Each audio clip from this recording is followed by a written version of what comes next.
আজকে তো 250 কোটি মুসলমান, 60টা মুসলিম দেশ। যে সময় 313 জন ছিল ওই সময় তো এই দুরবস্থা ছিল না। আজকে 250 কোটির যে দুরবস্থা, মুসলমানের কোন দেশ ছিল না তখনও তো এই দুরবস্থা ছিল না। আজকে তো 60টা মুসলিম দেশ।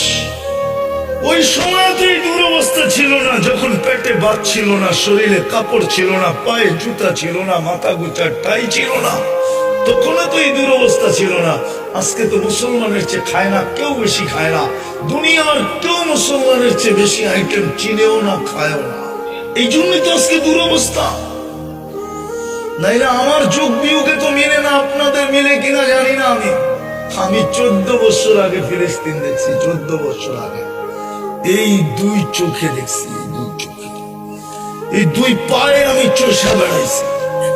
এই জন্য আমার ভিতর চোখ বিয়োগ মিলে না যে ফিলিস্তিন মাটির সাথে মিশে কি করা, ওইখানে বোম ফাটে কি করা, ইরাক মাটির সাথে মিশলো কি করা, ওইখানে বোম ফাটলো কি করা। ফিলিস্তিনে তো ইব্রাহিম খলিল ঘুমাইতেছে ওয়াদিয়ে খালিলে, আরেকদিকে যদি তাকাই তো মুসা আলাইহিস সালাম ঘুমাইতেছে কাসিবে আকমারে।